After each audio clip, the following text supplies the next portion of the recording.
요한계시록 15장 1절부터 4절까지 합독하도록 하겠습니다.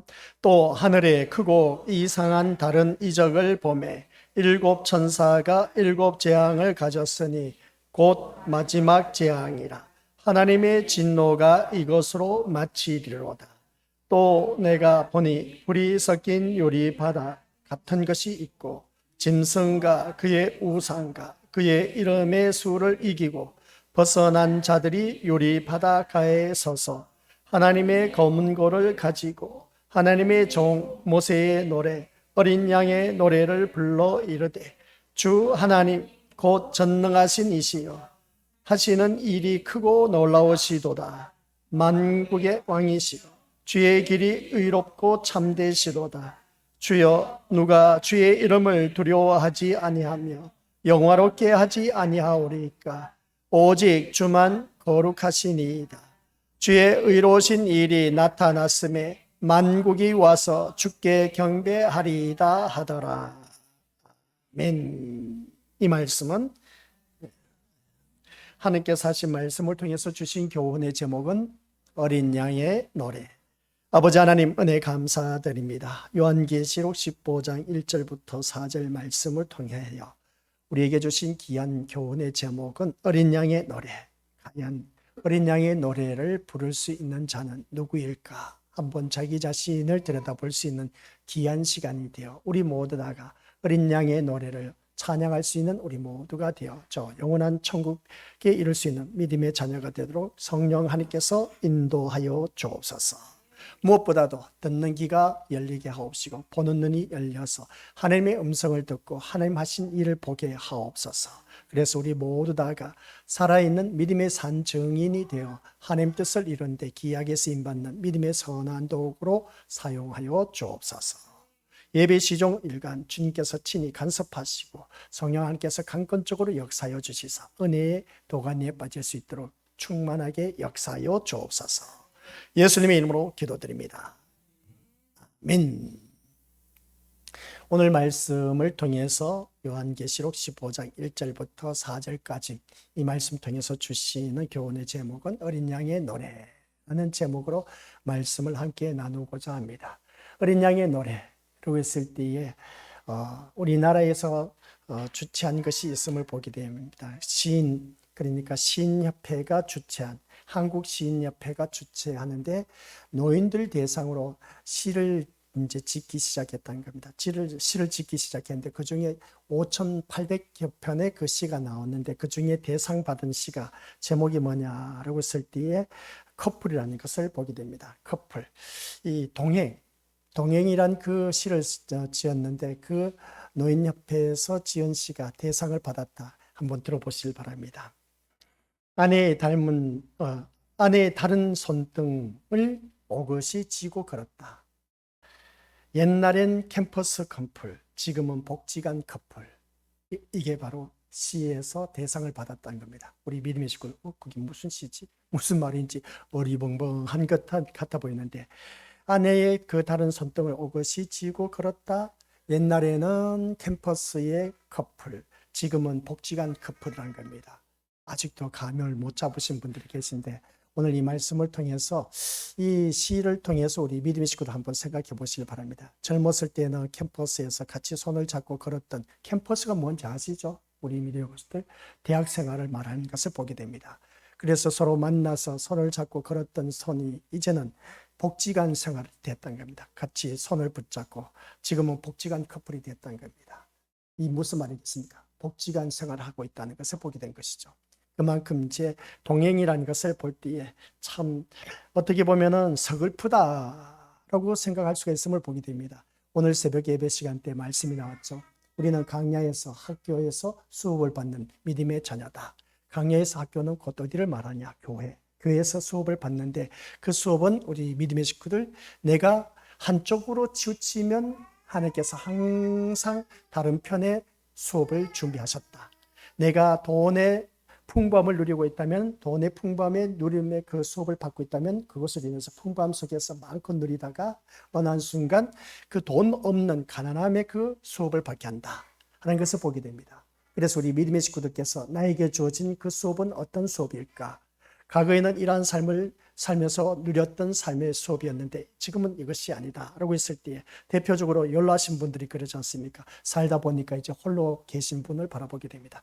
예전에는 남편이 있는 수업을 받았는데 이제는 남편이 없는 홀로의 수업을 받는 그런 우리 믿음의 식구들을 바라보게 됩니다. 참 외롭고 적막한 것이죠. 참 인생이 그렇습니다. 홀로서기인 겁니다. 누가 대신해 줄 수가 없다는 것이죠.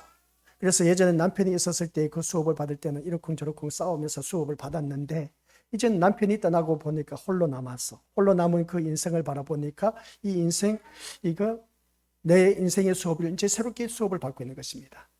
참 예전에는 남편이 있을 때의 그 듬직함과 어울려서 참 철천지회수 같은 그런 인간이라고 했지만은 그러나 막상 이제 혼자서 있다 보니까 그게 아니란 겁니다. 이게 오늘 우리에게 주어진 수업인 겁니다. 또 우리가 살아가는 삶의 모습을 볼 때, 그러면 우리가 예전에는 콧노래를 불렀을 때의 그 모습과 이제는 콧노래가 나오지를 않는 나의 모습을 바라보았을 때 나의 인생은 참 삭막하다 해도 과언이 아닌 것을 보게 된 것이죠. 예전에는 없는 것에서 그 수업을 받았는데 이제는 있는 것에서 풍부함 속에서 수업을 받고 있습니다. 그러다 보니까 여기서 제가 말씀드리고자 한 것은 뭐냐? 있을 때의 수업과 없을 때의 수업, 가난할 때의 수업과 풍부함의 수업, 그리고 단 출세했을 때의 수업과 출세하지 못했을 때의 수업을 받았을 때 그때의 내 마음 중심은 어디를 향해 있느냐, 이게 참 중요하다. 그래서 보게 됩니다. 그래서 우리가 수업을 받을 때 우리 믿음의 식구들께서는 그 마음 중심에 우리는 누구냐 라고 했을 때 저 아이가 울 때가 있으면 울지 않을 때가 있음을 보게 됩니다. 이런 그 모습을 보면서 우리 믿음의 식구들 울 때의 그 모습과 울지 않을 때, 웃을 때의 모습, 이것은 참 확연하게 차이가 많이 있는 것을 보게 됩니다. 이것 또한 아이들의 수업인 겁니다. 그리고 또한 그 아이를 키우는 부모의 수업이라는 것이죠. 이러한 수업을 받는 우리 귀한 믿음의 것들, 항상 우리에게 주어진 이 강야, 학교에서 수업을 받아야 되는데 이 강야에서 받는 우리 믿음의 식구들 모든 수업이 나는 저런 수업 받기 싫어. 하지만 받아야 하는 수업이 있음을 보게 됩니다. 필수 과목입니다. 우리 인생에 있어서. 그래서 우리 것들 모두 다가 이 수업을 회피할 수가 없다는 걸 꼭 명심하시길 바랍니다. 그래서 우리가 믿음 생활할 때 한번 자기 자신을 들여다보면서 점검하자는 겁니다. 무엇을 점검하냐? 있을 때와 없을 때의 그 수업을 받았을 때의 나의 모습, 내 마음 중심에는 흔들리고 있느냐, 흔들리지 않느냐, 그래서 보게 된 것이죠. 그래서 오늘 새벽 예배 때 말씀이 그것이었습니다. 내가 흔들리고 있다는 것은 어떠한 것에 집중하고 있기 때문이다. 그래서 그 집중한 것을 통해서 다른 것을 이제 주님께서 수업을 예비하셨다, 준비하셨다. 이런 걸 꼭 명심하시길 바랍니다. 흔들리지 않는 수업. 그래서 사도 바울은 내가 일체에 자족하는 비결을 배웠나라 하고 그렇게 고백하는 것을 보게 됩니다. 나 다 경험을 해봤다는 겁니다. 있는 것과 없는 것, 출세와 또한 성공하지 못했던 그 모습, 모든 것에 대해서 그는 다 배웠다는 겁니다. 그러다 보니까 그는 흔들리지 않는다는 것이죠. 그러면 무슨 말이냐? 환경 중심의 삶으로 내가 살아가고 있느냐? 그리스도 중심으로 내가 살아가고 있느냐? 라고 했을 때 환경 중심으로 살아갈 때는 내가 흔들릴 수밖에 없다. 그러나 그리스도 중심에선 나의 삶은 흔들리지 않는다. 그래서 결론은 뭐겠습니까? 예수 그리스도의 중심의 삶은 어떤 환경이 나에게 주어진다 할지라도 그것을 나를 정복하지 못한다 하는 것이었습니다. 그게 바로 창조 원리의 거슬러 올라가서 너희는 이 땅의 모든 것을 정복하고 다스리라는 그 말씀을 보게 됩니다. 그게 바로 오늘 우리들의 삶의 모습이 되어야 된다는 것이죠. 내가 예수 그리스도의 중심으로 사는 사람은 모든 것을 정복하고 다스릴 수 있는 믿음으로 거듭나야 된다. 이게 바로 오늘 새벽 예배 때 말씀의 핵심의 요지였습니다. 그렇다면 그리스도 중심의 삶으로 내가 살아가고 있느냐 아니냐라고 했을 때에 오늘 이 자리에 앉아 계신 우리 것들은 예수 그리스도의 중심으로 살아가는 삶 속에서 모든 것을 정복하고 이 자리에 나오게 되었다라는 사실, 그리고 보면 우리 것들은 땅의 것을 추구하지 않고 위의 것을 추구했기 때문에 이 자리에 나와 앉아 있다는 것, 육신의 소욕을 쫓지 않고 영의 소욕을 쫓아서 이 자리에 나와서 이 시간 말씀을 듣고 있다는 사실, 하나님이 기뻐하신 자리에 나와 앉아 있다는 것을 보게 됩니다. 그런 그 모습을 볼 때 우리는 분명히 하나님의 자녀로서 어린 양의 노래를 부를 수 있는 자격이 부여되어 있다는 것을 보게 됩니다. 그러기 전에 우리 마태복음 6장을 바라보면 우리 믿음의 것들 33절 말씀, 오늘 우리가 묵상하면서 들은 말씀입니다. 같이 읽어보도록 하죠. 시작. 너희는 먼저 그의 나라와 그의 의를 구하라. 그리하면 이 모든 것을 너희에게 더하시리라. 아멘. 이 말씀을 살펴봤을 때 우리 믿음의 식구들, 여기서 먼저라고 말씀하시는 것은 그의 나라와 그의 의를 먼저 구하고 다음에 자신들에게 필요한 것을 구하라는 의미가 아니다라는 겁니다.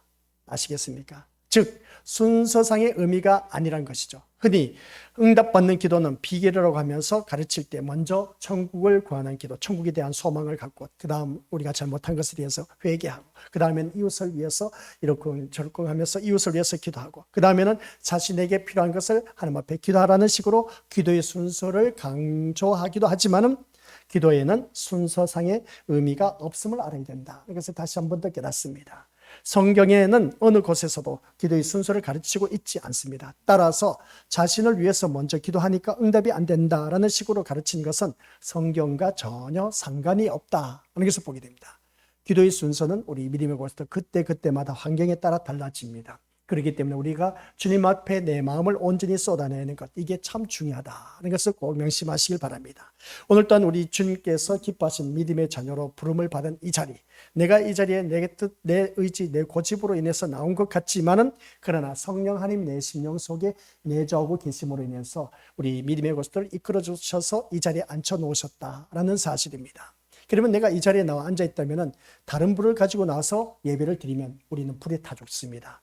구약의 나답과 아비후였습니다. 그러나 신약에 살고 있는 오늘 우리 믿음의 식구들은 다른 불을 가지고 나온 그런 자가 아닌 땅의 것을 가지고 이 자리에 나오지 말라는 것이죠. 세상 것을 가지고 주님 앞에 나오지 말라는 겁니다. 오직 내 마음 중심에 누구만 예수 그리스도의 마음을 갖고 주님 앞에 나온 그 심령만이 하나님께서 기뻐 받으시는 예배, 영과 진리로 예배한 자를 하나님께서 기뻐 찾으신다.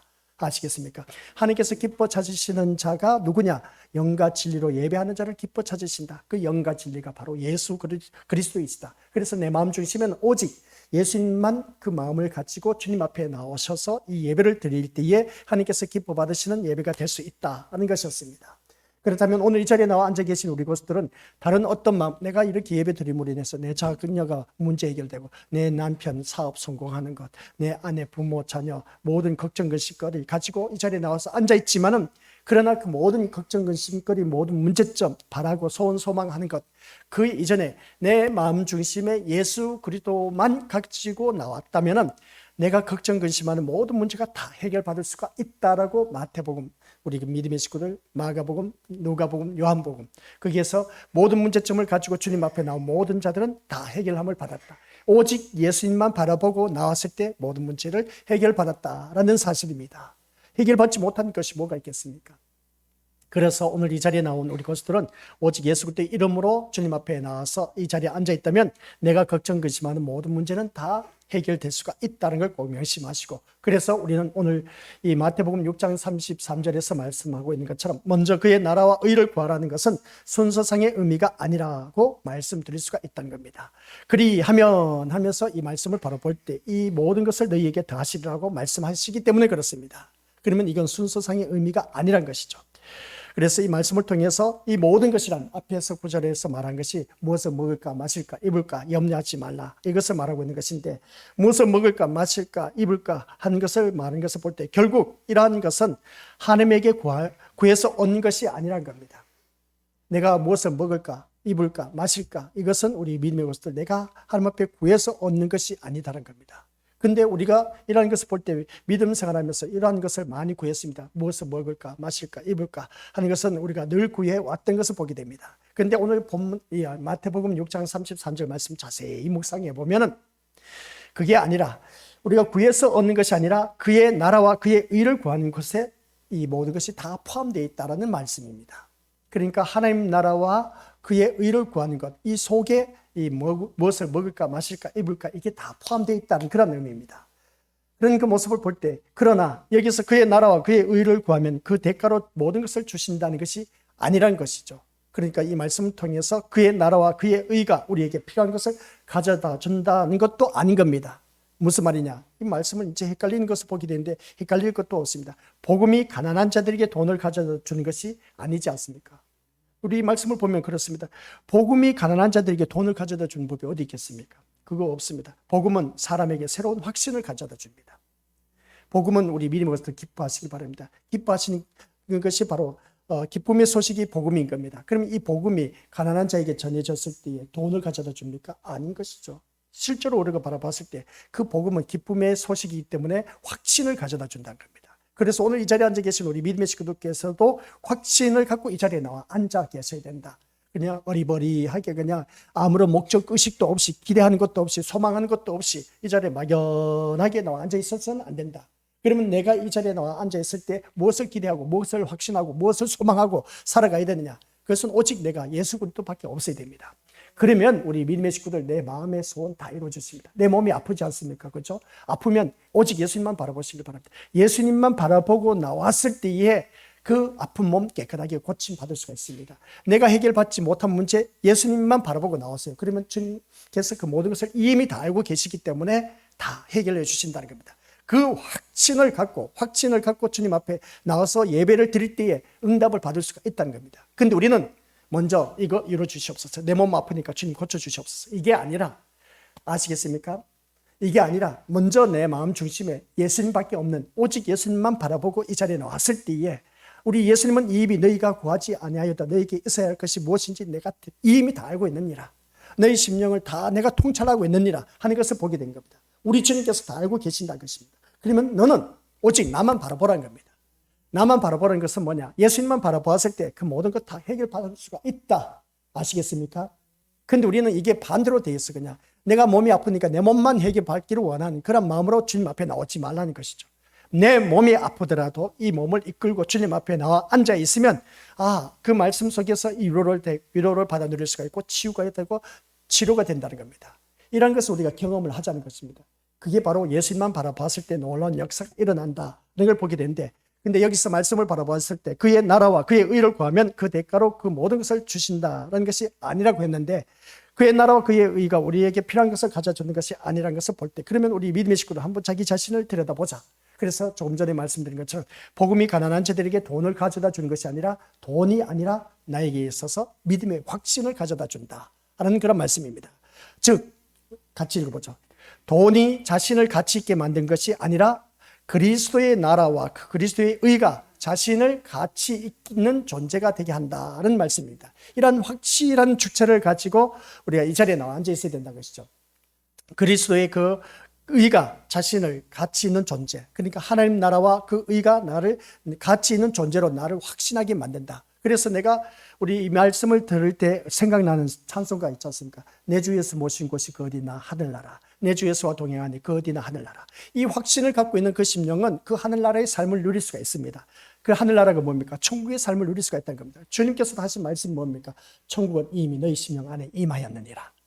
우리 심령 속에 이미 천국은 임하였습니다. 그러면 천국의 삶을 누려야 되는데, 이 천국의 삶을 누리지 못한 이유는 내가 그 천국에 대해서 누리지 못한 것은 다른 것도 없습니다. 세상과 타협하고 있기 때문에 그렇습니다. 그래서 분명히 주님께서도 말씀하셨습니다. 천국은 침노하는 자의 것이다. 천국은 침노하는 자의 것이라고 했을 때 그 말씀을 우리가 어떻게 받아들여야 되냐? 물리적인 힘을 가해서 그것을 내가 점령해서 빼앗느냐? 아니요. 그게 아닌 겁니다. 천국은 우리 믿음의 것들, 내가 하나님을 아는 것만큼, 예수를 아는 것만큼 그 천국은 내 것이 될 수가 있다는 겁니다.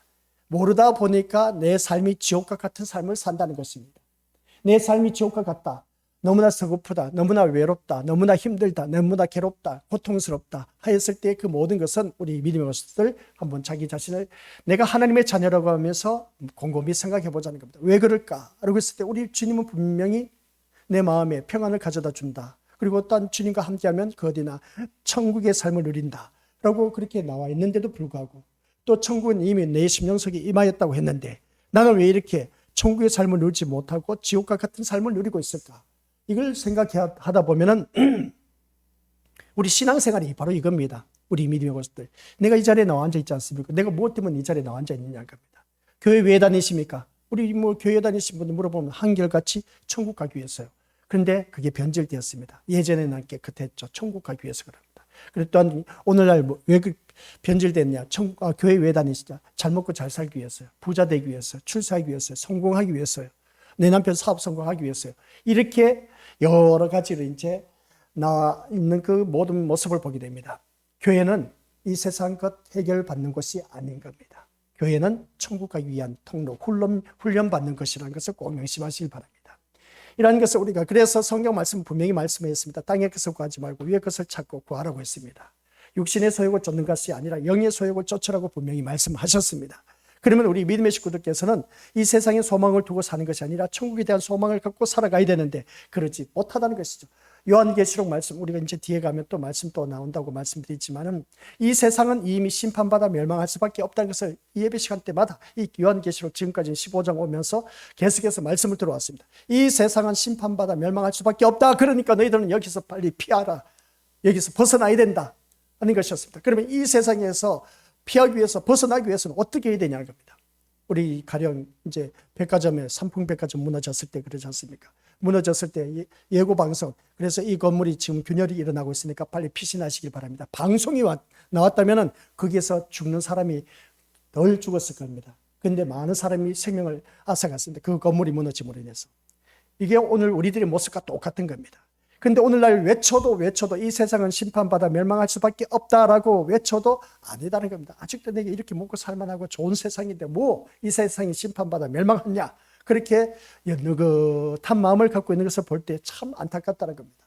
근데 우리가 이 세상이 심판받아 멸망할 수밖에 없다는 것은 창세기에서도 말씀했고 또한 우리 마태복음에 와서도 그 인류를 구원하시기 위해서 땅에 오신 메시아를 보냈음에도 불구하고 그들은 깨닫지 못했습니다. 그리고 요한계시록 21장 1절에 가서 뭐라고 했습니까? 새하늘과 새 땅이 내려오더니 처음 하늘과 처음 땅이 없어졌더라. 바다도 다시 있지 않더라 하는 것을 보게 됩니다. 이런 말씀을 바라봤을 때 이것은 분명히 이 세상은 심판받아 멸망할 수밖에 없다는 것을 명확하게 우리에게 보여주고 있다는 겁니다. 그런데 우리는 살아가는 삶의 모습 보면 이 세상이 천년 만년 살 것처럼 이 세상의 것을 꾸미면서 살아가고 있다는 것을 보게 됩니다. 뭔가 잘못돼도 한참 잘못된 그런 모습을 보게 된 것이죠. 그래서 오늘 우리가 요한계시록 말씀이 아닌 왜 마태복음 말씀을 가지고 전하느냐는 겁니다.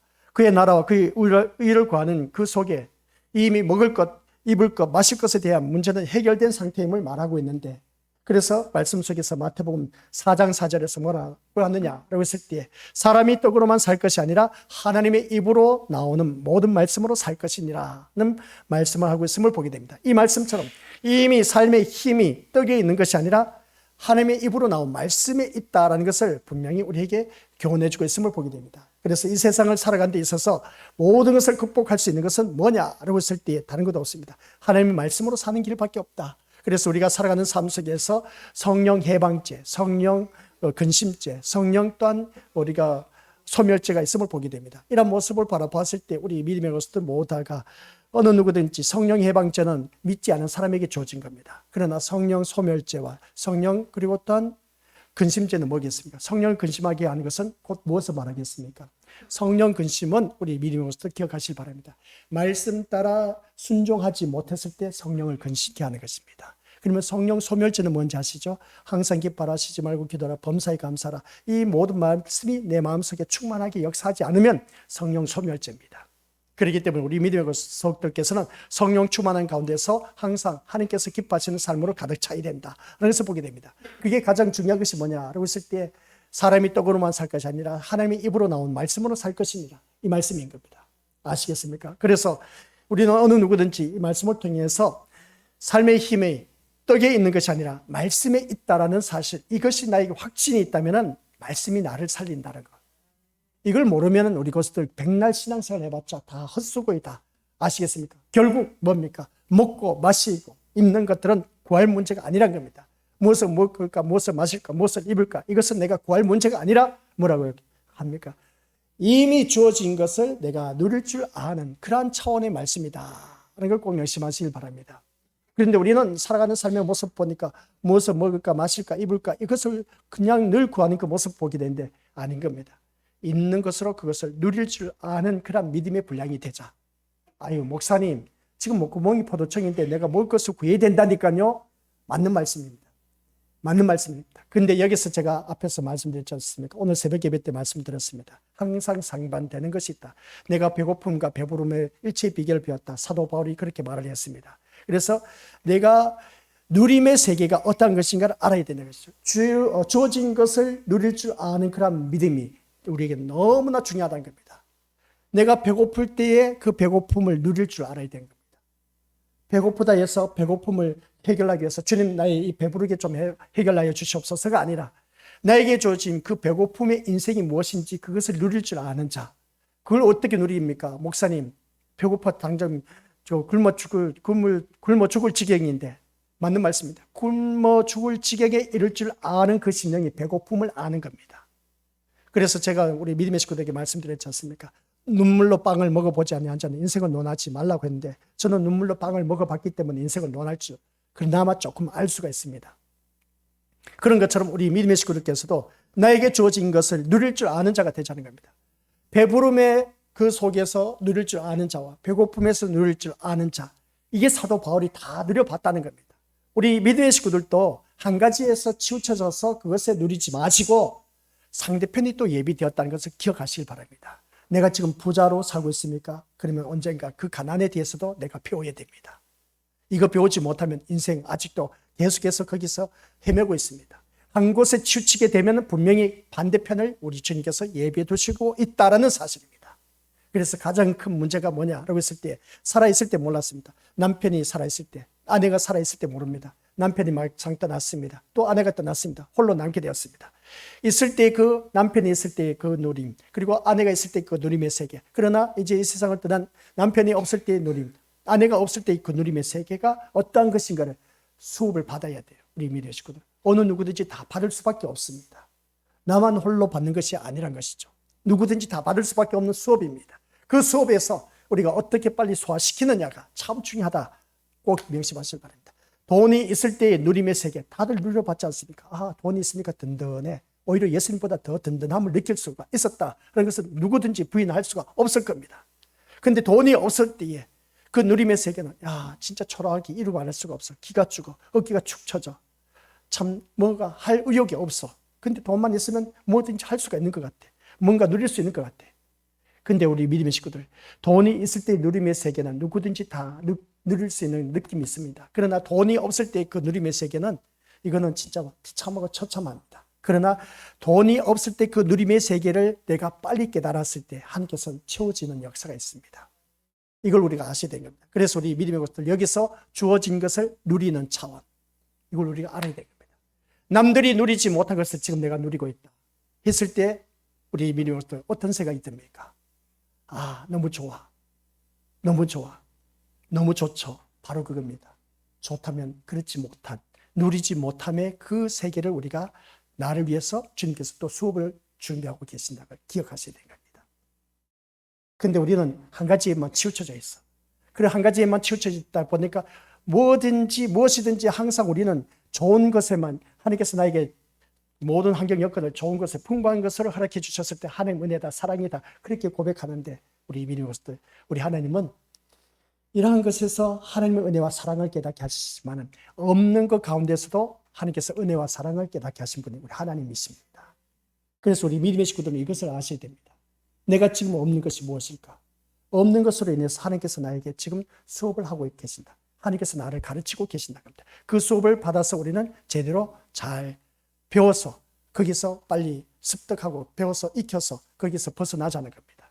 이런 말씀을 들을 때 우리 믿음의 식구들, 내가 있을 때 이 누림의 세계는 이루 말할 수 없이 좋아. 누구든지 다 그런 마음을 가질 수가 있어. 그런데 내가 이 누리는 것을 누리지 못한 사람들을 바라봤을 때는 어떨까? 그 심령을 우리가 읽을 줄 알아야 되는 겁니다. 이것을 읽지 못하다 보면 우리들의 심령은 한결같이 늘 세상 것에 치우칠 수밖에 없습니다. 그래서 사도 바울은 내가 일체의 모든 것을 다 배웠노라. 배고픔과 그리고 배부름의 그것을, 있는 것과 없는 것의 그 모든 것을 다 배웠다는 겁니다. 오늘 이 자리에 앉아 계신 우리 고수들께서도 이 사도 바울의 그 고백처럼 우리는 일체의 비결을, 자족하는 비결을 배워야 된다는 겁니다. 있을 때 자족할 줄 알고 없을 때 그 자족하는 비결, 없는데 무슨 자족이 있습니까? 그죠? 근데 없는 것으로 인해서 자족의 비결이 뭘까? 라고 했을 때 그것은 다른 것도 없습니다.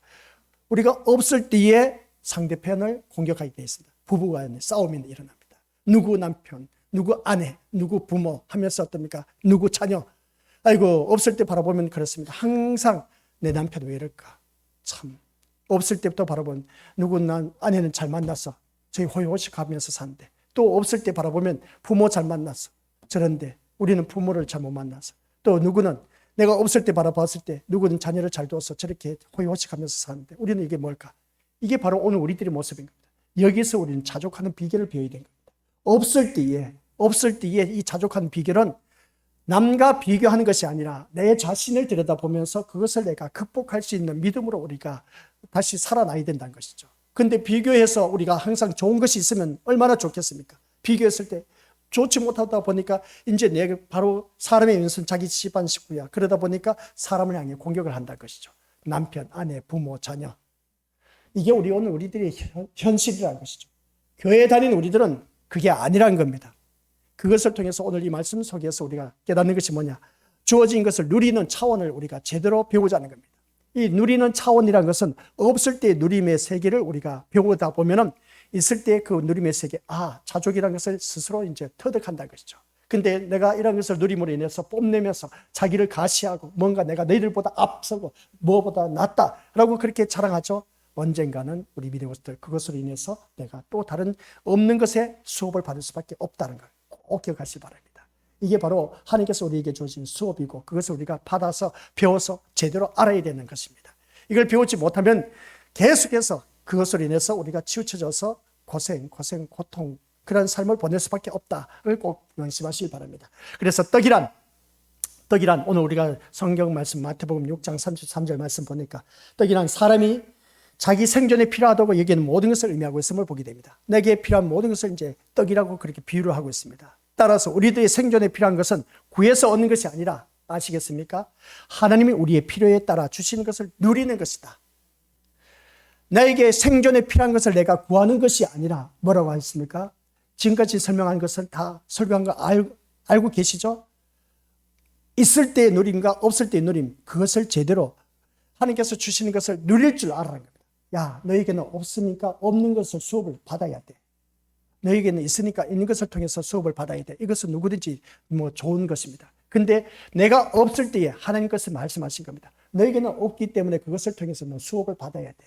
그 수업을 받아서 너 통과하면 이제 걱정하지 마. 내가 책임져줄게. 그 말씀인 겁니다. 그런데 우리는 살아가는 삶의 모습 보니까 그게 아닌 겁니다. 없는 것에 너무나 치우쳐져 있다 보니까 그것으로 인해서 너무나 그냥 거기에서 푹 빠져 있어. 이게 바로 오늘 우리들의 현실인 겁니다. 근데 우리 믿음의 것들 하나님께서는 우리의 필요에 따라서 나에게 주시는 것이다 하는 것을 기억하면서 그것을 내가 받아 누리면서 살아가야 된다는 겁니다. 그래서 전도서에서 3장 1절에서 11절까지는 이런 때 저런 때가 다 있음을 보게 됩니다. 앉을 때가 있으면 일어설 때가 있고 누울 때가 있으면 또한 우리 일어날 때가 있다고 그렇게 말하는 것을 보게 됩니다. 그래서 때가 3장 1절부터 11절까지 쭉 기록하고 나서 3장 14절에 가서 보면 하나님 때에 가장 아름다운 하나님 때에 나에게 필요한 것을 허락해 주신다. 그럼 나에게 지금 가장 아름다운 때 뭐가 있겠습니까? 내가 누리지 못한 것에 인해서 하나님께서 나에게 이것을 주셔서 누리지 못함에 그것을 허락해 주셨다면 하나님 알겠습니다. 내가 누리지 못한 이것을 통해서 내가 여기에서 이제 없는 것의 누림을 누린다. 이 말이 쉬운 것이 아닌 겁니다. 참 아이러니해. 없는 것을 어찌 누리겠습니까? 근데 없는 것 가운데서 우리 믿음의 것을 누릴 줄 아는 자가 이제 있는 것을 주어졌습니다. 있는 것을 주어졌을 때 더욱더 거기에서는 감사가 넘칠 수밖에 없고 그것으로 인해서 더 감사하면서 하나님 앞에 더 열심을 낼 수밖에 없다는 것을 보게 됩니다. 근데 사람이 있지 않습니까? 간사합니다. 없을 때 부르짖었더니 하나님께서 이제 그 모든 부르짖은 것을 다 듣고 계신 겁니다. 그때 당시 직접 다이렉트로 줄 수가 있지만 주지 아니한 경우가 다반사라는 것이죠. 근데 하나님께서 내가 힘들고 어렸을 때 부르짖었던 것 지금에 와서 다 누리고 있어. 누리고 있을 때 나의 모습은 내 마음 중심에 없을 때 주님을 향한 그 마음 간절함은 참 아주 누가 묻지 않아도 아주 예수님만 바라봤던 그런 모습 보게 되는데 이제는 예수님이 아니야. 하나님께서 주신 그 모든 것을 누리는 것에 그게 푹 빠져갖고 하나님이 뒷전으로 가 있어. 이게 위험하다는 겁니다. 그래서 하나님께서는 그것을 통해서 항상 우리 한번 자세히 보시길 바랍니다. 환경을 통해서 하나님께서 치시기도 하고 또 자녀를 통해서 주위 사람들을 통해서 우리를 치시기 시작한다. 하는 걸 꼭 기억하시길 바랍니다. 예전에 이런 환경이 아니었는데 왜 이런 환경이 주어졌을까? 바로 그겁니다. 그 환경에 내가 너무나 푹 빠져 있기 때문에 그렇습니다. 내 자녀를 키우고 있습니다. 자녀를 키우는데 이 자녀가 내가 너무나 집중하다 보니까 하나님 뒷전으로 밀려났다. 그러면 그 자녀를 치게 되어 있습니다. 이걸 우리 믿음의 식구도 빨리 간파하시길 바랍니다. 아시겠습니까? 자녀들이 괜히 그냥 내 눈에 거슬리게 행동하는 것이 아니란 겁니다. 거슬리게 하는 이유가 있습니다.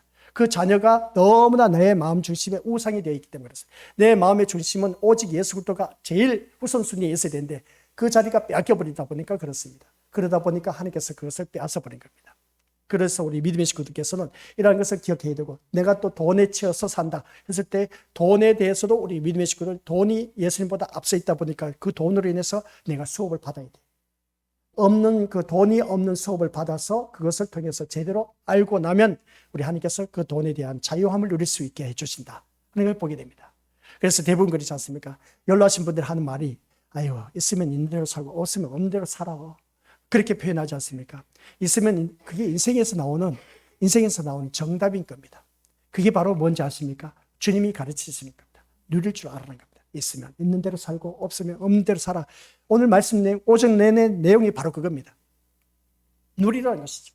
있으면 있는 대로, 없으면 없는 대로 살아가는 겁니다. 아이고, 그렇지. 그런데 그게 말보다 쉬운 것이 어디 있겠습니까? 남들이 다 누리고 있는데 나는 못 누리고 있다. 너무나 원통하고 그냥 분이 차지 않습니까? 그러다 보니까 상대편을 공격하게 되어 있는데 남편, 아내, 부모, 자녀를 공격하는 경우가 너무나 많다는 것을 보게 됩니다. 아니요, 우리 믿음의 것도 그게 아닌 겁니다. 연로하신 분들이 괜히 그 입에서 나온 말씀이겠습니까? 그 모든 삶의 여정 속에서 다 깨닫고 터득했기 때문에 있으면 있는 대로 없으면 없는 대로 살아고 그렇게 말한 것이, 그게 오늘 본문 말씀 속에서 우리 믿음의 것들 우리에게 주신 말씀이 뭐였겠습니까? 먼저 그의 나라와 의를 구하라.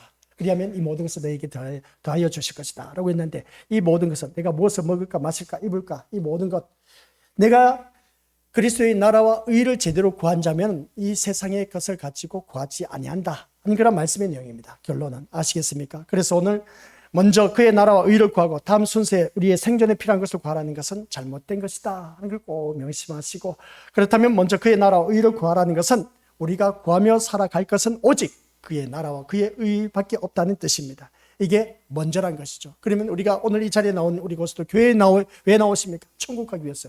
바로 그겁니다. 그의 나라, 천국을 말하고 있습니다. 그러면 교회에 나온 우리 믿음의 고수들, 그 심령 속에 우리는 사람이 입으로 들어간 떡으로 살 것이 아니라 하나님의 입으로 나온 말씀으로 살아가야 됩니다. 그게 바로 우리 믿음의 고수들 의입니다. 아시겠습니까? 그래서 여기서 먼저라는 말의 의미를 제대로 알고 살아가자는 것을 보게 됩니다. 그래서 세상 사람들이 무엇을 구하며 살아가고 있느냐? 세상 사람들이 구하고 사는 것이 무엇이겠습니까? 사람들은 자신의 생존에 필요한 가치를 늘 구하고 찾고 있음을 보게 됩니다. 우리 또한 그러지 않습니까? 교회를 나오면서도 내가 믿는 주님 앞에 나와서 우리 믿음의 것들, 제가 늘 말씀드리지 않습니까? 세상 사람들이 구하는 것이나 자기 신 앞에 가서 부르짖는 것이나 또한 하나님을 믿는 믿음의 자녀가 주님 앞에 나와서 부르짖는 내용이 똑같아. 이게 문제인 거라. 이게 문제인 겁니다. 세상 사람들이 필요해서 자기 신 앞에 가서 비나이다 하면서, 자기 신 앞에 가서, 죽은 신 앞에 가서 비나이다, 지금 정성으로 그렇게 비나이다 하면서 구하는 것을 보게 됩니다. 그런 그 모습이 또 교회에 나온 우리 믿음의 친구들, 세상 것을 가지고 온통 그냥 비나이다 하면서 부르짖고 하는 그 모습, 똑같은 그 모습 보게 됩니다. 우린 그런 것을 가지고 부르짖지 말자는 겁니다. 생존을 위해서 부르짖지 말자는 것입니다. 제가 뭐라고 했습니까? 생존이 아니라 생명을 위해서 부르짖자.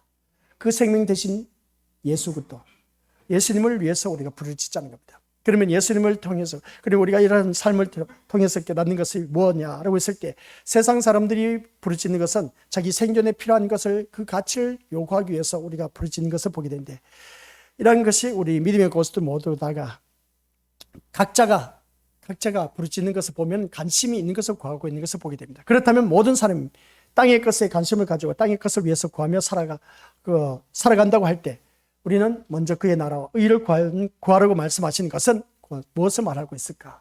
우리 세상 사람들 땅의 것을, 자기 관심에 대한 관심을 갖고 있는 것에 대해 가지고 구한다면, 그러면 여기서 우리가 교회를 다니는 우리들은 그의 나라와 의를 구하라고 하는 것을 바라봤을 때, 여기서 우리의 관심 자체가 달라지는 것을 바라보게 됩니다.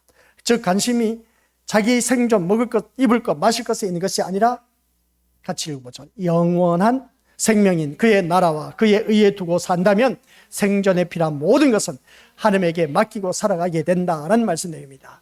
그러니까 우리 믿음의 식구들께서는 먼저 그의 나라와 의를 구하는 이유가 뭐냐라고 했을 때, 먹을 것, 마실 것, 입을 것, 이 모든 것은 먼저 우리 믿음의 식구들, 내가 내 염두에 하나님 나라의 소망과 그의 의를 먼저 구하게 되면 그 속에 모든 것이 다 들어가 있다는 겁니다.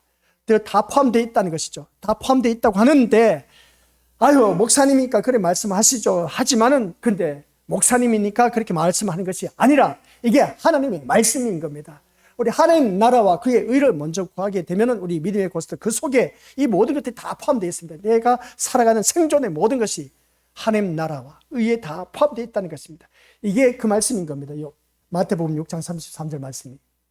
그러면 오늘 이 자리에 앉아 계신 우리 고스트들, 제가 시간 내내 이 말씀을 드린 이유가 뭔지 아셔야 되는 것이죠. 나에게 풍부함이 넘쳤을 때, 좋은 일이 일어났을 때, 그리고 또 형통할 때 자신도 모르게 흥얼흥얼거리면서 콧노래가 나와. 노래가 나와. 그렇죠? 근데 힘들고 어려울 때 노래가 나오느냐? 안 나오는 겁니다. 근데 교회 다니는 사람들에게는 우리 노래가 나옵니다. 힘들 때 찬양이 울려 나오는 것이죠. 그게 바로 뭔지 아십니까? 어린 양의 노래인 겁니다. 어린 양의 노래. 힘들 때나 또 기쁠 때나 즐거울 때나 그때만 나오는 것이 아니라 힘들고 어려울 때도 이 노래 소리가 우리가 나오는 것은 바로 뭐냐라고 했을 때 어린 양의 노래. 어린 양의 노래는 아무나 부를 수가 없습니다. 여기까지는 우리가 아멘 아멘 하지만은, 그러나 우리 믿음의 것들, 이 어린 양의 노래는 바로 이겁니다. 마태복음 6장 34절을 왜 포문을 열은지 아셔야 되는 겁니다. 우리가 지금까지 무엇을 먹을까 입을까 마실까 이것을 부르짖었던 이 모든 것들은 다 이방인들이 구하는 것이다. 너희들은 이방인이 아니다. 그렇기 때문에 너희들은 이방인이 아니기 때문에 그의 나라와 의를 구하라. 먼저 그의 나라와 의를 구하라. 그러면 이 모든 것을 너희에게 다 주신다고 했을 때 너희는 이미 하나님 나라 안에서 살고 있고, 또한 그 말씀, 그 하나님 나라 안에 사는 사람 말씀 안에 살고 있기 때문에 이 세상 모든 것, 먹고 마시고 입을 것 모든 것 다 하나님께서 포함되어 있다. 그 말씀인 겁니다. 그래서 이 말씀을 통해서 우리 믿음으로서 이 말씀을 듣는 경우 바라보았을 때, 아하, 이러한 자에게 어린 양의 노래가 나온다라는 사실인 겁니다. 그런데 우리가 믿음 생활하면서 그것을 누리지 못한 일들이 너무나 많다는 것을 보게 된 것이죠. 아직도 우리가 세상 것에 앞서 있다 보니까 어린 양의 노래가 제대로 나오질 않아. 그래서 교회에 나와서 우리가 찬양을 부를 때 바라보면 마지 못해서 부르는 심령이 있는가 반면에 정말 그 은혜가 넘쳐서 부르는 그 심령들을 바라보게 됩니다. 오늘 나의 모습을 바라보았을 때 이 어린 양의 노래가 내 마음 중심에서 온전히 우러져 나오느냐라고 했을 때 그렇지 않은 경우도 많다는 것이죠. 우리가 그렇지 않습니까? 심지도 않고 기르지도 않고 창고에 모아들이지도 않는 공중의 새, 하나님이 기르시고 아궁이에 던져져도 들풀도 자라게 하시는 이가 바로 하나님이시기 때문에 이 생존의 문제는 하나님이 책임져 주신다는 겁니다. 하늘에 나는 새, 들풀, 이 모든 것 하나님께서 생존을 위해서 우리 모든 것을 다 베풀어 주신다는 겁니다. 하물며 하나님 형상 따라 지음을 받은 우리들에게 생존을 위해서 주시지 않겠느냐. 그 말씀이 그의 나라와 그의 일을 먼저 구하라는 것입니다. 이 모든 것에 그 삶 속에 다 포함되어 있다는 것이죠. 하늘에 나는 새를 보세요. 우리 믿음의 식구들.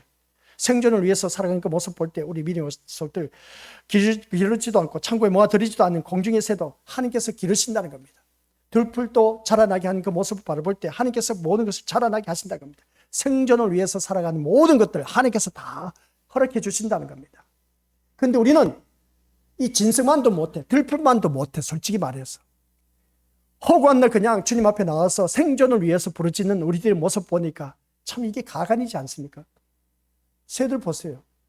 먹이 기르시는 이도 우리 하나님이시라고 했는데, 들풀도 자라나게 하시는 이도 하나님이시라고 했는데, 들풀도 보세요. 하나님께서 주시는 대로 그냥 받아 누리고 있어. 새들도 보세요. 주시는 대로 받아 누리고 있어. 이게 바로 우리 믿음의 것들. 들풀 바라보면 가뭄이 임하게 되면 어떻게 되겠습니까? 다 들풀 막 시들어져 가고 있음을 보게 됩니다. 혹시 농사 짓는 분들 잘 아실 겁니다. 그런 모습 볼 때. 근데 이 잡초들은 왜 그렇게 또 잘 자라는지 몰라. 그런 들풀들도 하나님께서 키우고 있다는 것을 보게 된 겁니다. 이런 모습을 바라봤을 때 우리 믿음의 식구들, 오늘 나의 모습을 보자는 겁니다. 하나님께서는 나르는 새도 이렇게 책임져 주시고 들풀도 다 키워주고 다 자라게 하시고 하는 그 모습 보게 되는데, 하물며 그런 그 새와 들풀도 자기 생존을 위해서 하는 그 일들이 뭐가 있겠습니까? 하나님께서 다 허락해 주셨기 때문에 살아가고 있다는 겁니다. 그러면 우리 하나님 형상 따라 지음을 받은 우리들은 생존을 위해서 부르짖는다는 그 자체가 뭔가 잘못돼도 한참 잘못됐지 않습니까? 우리 신앙생활이. 이게 오늘 우리가 신앙생활을 너무나 잘못된 신앙생활을 하고 있다는 것을 보게 됩니다.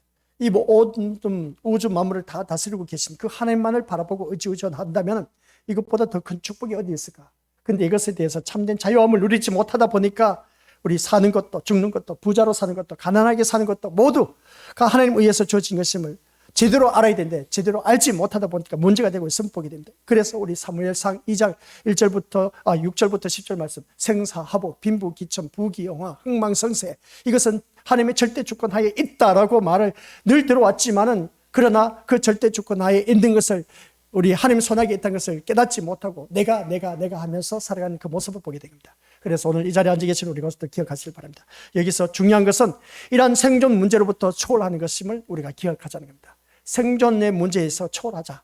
내가 살아가는 삶의 모든 속에서 초월하자는 겁니다. 이 초월은 관심사 자체가 달라지는 것을 말하고 있는데, 땅의 생존에 관한 그 관심에서부터 하늘의 생명에 관한 관심으로 달라지는 것입니다. 땅에 관한 것을 관심을 갖다 보면은 우리 믿음의 것들 여기서 벗어나지 못합니다. 생존에서 벗어나지 못해. 그러나 이 땅의 것에 관심에서 이제 하늘의 것에 관심으로 돌려지면 이 땅의 것에서 우리는 초월할 수가 있다 하는 그런 말씀입니다. 그래서 이를 가리켜서 바로 신자라는 것이죠. 세상에 관심이 있느냐, 하늘의 소망을 갖고 관심을 갖고 있느냐, 이게 바로 오늘 우리들의 모습이어야 되는 겁니다. 아시겠습니까? 세상에 관심을 갖는 것이 아니라 어디에? 천국에 대한 소망, 여기에 관심을 갖고 있는 자, 이게 바로 신자인 것입니다. 교회 다니지 않은 사람들도 불신자라고 말한 겁니다. 절에 다니는 사람은 불신자라고 했죠. 유교 사상을 갖고 있는 자들은 또 유교 나름대로 갖고 있는 그 신앙을 갖고 있는 자를 두고 신자라고 합니다.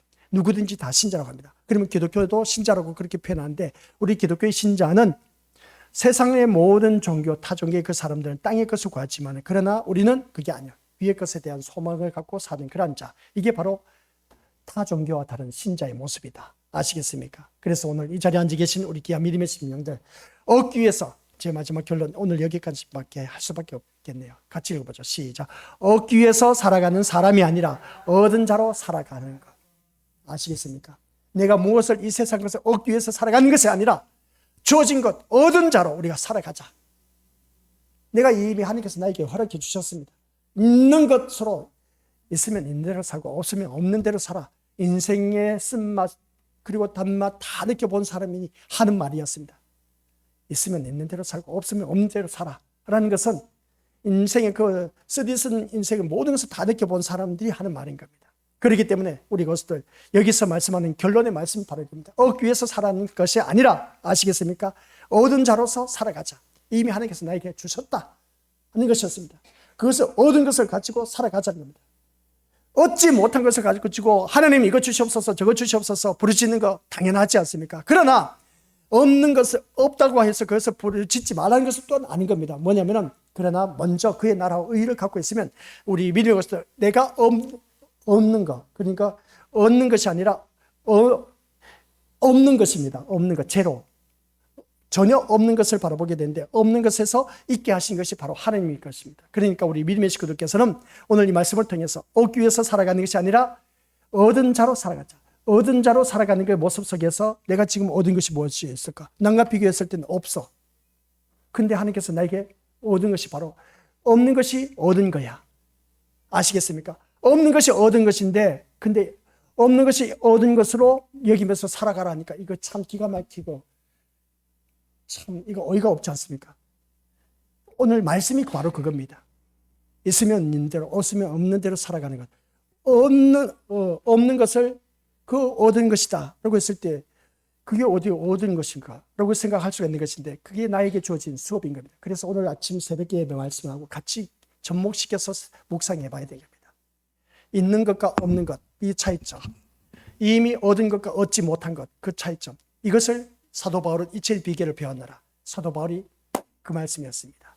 오늘 이 자리에 앉아 계시면 오전 내내 말씀 들은 것 바로 그겁니다. 일체의 자족하는 비결을 배우자, 그겁니다. 그래서 내게 삶 속에서 이 자족하는 비결을 배울 줄 아는 지혜로운 자 입에서 나오는 노래가 어린 양의 노래가 나온다는 겁니다. 어린 양의 노래가 있을 때와 없을 때 항상 내 심령 속에서 고백되어지는 그 노래, 그 노래가 어린 양의 노래인 겁니다. 아직도 멀었습니다. 그래서 우리가 살아가는 모든 삶 속에서 우리가 이 모습 볼 때 우리 모두 다가 바로 이제 그 다음 얻기 위해서 살아가는 것이 아니라 얻은 것을 가지고 살아가자. 아시겠습니까? 그 다음 또 있습니다. 시작. 채우기 위해서 살아가는 것이 아니라 이미 채워진 자로서 살아가자. 아시겠습니까? 얻기 위해서 살아가는 것이 아니라 이미 얻은 것으로 살아가자. 채우기 위해서 살아가는 것이 아니라 이미 채워진 것으로 살아가자. 하나님께서 나에게 이미 채워줬고 이미 얻은 것이 있습니다. 그것으로 인해서 만족하면서 살자는 겁니다. 그래서 나오는 것이 탐욕인 겁니다. 사도 바울은 어떻습니까? 자족이라고 말하고 있는 것을 보게 된 것이죠. 있으면 있는 대로, 없으면 없는 대로 나는 이 모든 것을 다 경험했다. 일체의 비결을 배웠다 하는 것처럼 오늘 우리 믿음의 식구들, 이게 바로 오늘 우리에게 주어진 그리스도의 평안인 겁니다. 없는데 왜 이러냐 저러냐 하면서 왈가왈부하며 원망, 불평, 신경질하고 짜증내고 화를 내면 뭐 싸움밖에 더 있겠습니까? 그럼 그리스도의 평안이 없습니다. 이미 없는 것인데 얻은 걸로 여기면서 살다. 그리고 이미 채우기 위해서 살 것이 아니라 채워진 것으로 인해서 만족하면서 살아가자. 이게 나에게 주어진 분복이라 생각하면서 우리 것들 이 그리스도의 평안을 마음껏 누리시기를 주님의 이름으로 간절히 축원드립니다. 아버지 하나님 은혜 감사드립니다. 우리가 얻은 자로 살아가는 것이 아니라 아버지를 얻기 위해서 살아가는 것이 아니라 얻은 자로 살아갈 수 있는 그러한 지혜로운 자, 채우기 위해서 사는 것이 아니라 채워진 것으로 살아갈 줄 아는 지혜로운 자, 이것이 바로 오늘 우리가 삶의 모습이다. 그래서 다시 한 번 더 깨닫게 하옵소서. 이것은 곧 그리스도의 평안이라는 것을 깨닫는 자는 이 말씀이 무엇인지 알고 있지만 그러나 그리스도의 평안이 임하지 못한 심령들은 아직도 얻기 위해서 채우기 위해서 살아가는 그런 어리석은 모습이 우리에게는 없게 하옵소서. 오직 있는 것으로 만족하며 살아가는 하나님의 자녀 되어 오직 예수님 한 분만으로 만족하며 살아가는 데 있어서 필요한 모든 것 때를 따라서 하나님께서 다 채워주신다는 걸 기억하며 오직 예수님만 바라보게 하옵소서. 예수님의 이름으로 기도드립니다. 아멘.